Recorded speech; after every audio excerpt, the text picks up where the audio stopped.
Get into the men's and women's college basketball. Now, what Caitlin Clark has done for women's college basketball, we have not talked a ton of it on this podcast because, of course, over the course of March was basically interview month. We spent a lot of time on NFL free agency, spent a lot of time on the NBA, spent some time on Major League Baseball, spent a lot of time on WrestleMania.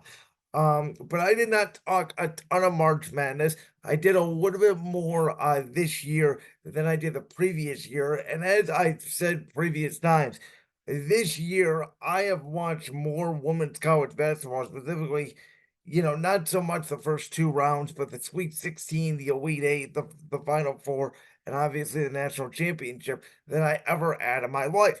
And the reason is because of Caitlin Clark. She is obviously the Steph Curry of woman.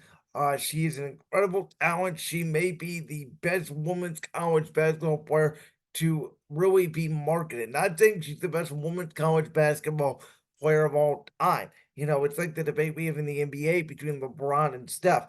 Well, LeBron in a lot of people's minds are clearly better than Steph, even though Steph does have the same amount of championships as LeBron. Steph Curry and the way he shot the ball changed the game. I mean, Steph basically took away centers from basketball, and Caitlin Clark has done the same on the women's side. And obviously, between Angel Reese and some of the other women's talent that there are, Caitlin Clark has done a good job in order to make the women's college basketball this year more meaningful than the men's. And I think one of the reasons that is because in women's college basketball, you don't have as much as one and done. You don't have as much NIL. People are staying around for 3, 4 years. I mean, Caitlin Clark has another year of eligibility that she obviously, I think, makes the right decision going to the WNBA.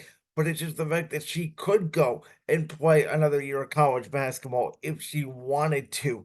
And her star power, obviously, um, the Indiana Fever has essentially already booked a 20,000 seat arena for one of her debut games this year in the WNBA. And again, is a LeBron Steph Curry type factor. And in the WNBA, quite frankly, again, there's more stars, there's more scoring, they're a lot more physical than the men's at this point as well, and they're a lot more talented. My concern is on the women's side of things is, and we saw this in the NBA back in the late 90s, as good as Kobe Bryant was, as good as Tim Duncan was, they were not Michael Jordan. And I don't care what people are saying. I think that most people like myself watch the WNBA this year, or excuse me, watch the college basketball tournament, and will watch the WNBA next year because of one woman, that woman being Caitlin Clark. And until we get the next Caitlin Clark, or until we get the next superstar in women's college basketball, which is again more likely than men's college basketball, the ratings are going to dip, and they're going to be nothing like last year. I think that people that are saying that yes, they are going to watch the tournament, they may watch the tournament, but in terms of the regular season, it's going to be just like the men's. And this is the problem, in my opinion, with not necessarily college football right now, obviously, with the expansion of the playoffs, but with college basketball as a whole, is when you have conference tournaments, and we saw it this year with the Demon NC State. Obviously the kid DJ Burns, great story. NC State, an 11th seed, probably should have lost to Oakland in the round of 32. They go on to the Final Four. Obviously, Zach Edey is a 7'4" player. It's fun to watch for somebody like me that was big man, but that's pretty much all Purdue had. And the reason why Uconn won the national championship, and the reason why their average margin of victory was 23 points a night, and why they dominated the entire NCAA tournament is because they just had five really good basketball players, and they moved the ball, and they played great defense, and the ball was not stagnant, and they just took apart everybody because the talent in college basketball right now, the disparity between the really good teams and the really bad teams. I think UConn just being together for 3, 4 years, and again, a team like Kentucky, where John Calipari is now the new head coach of Arkansas. When you have a lot of one and dones, when you have guys just thinking about the NBA, when you have guys thinking about the transfer portal, it's very hard to motivate them to win games. So again, UConn absolutely deserved it.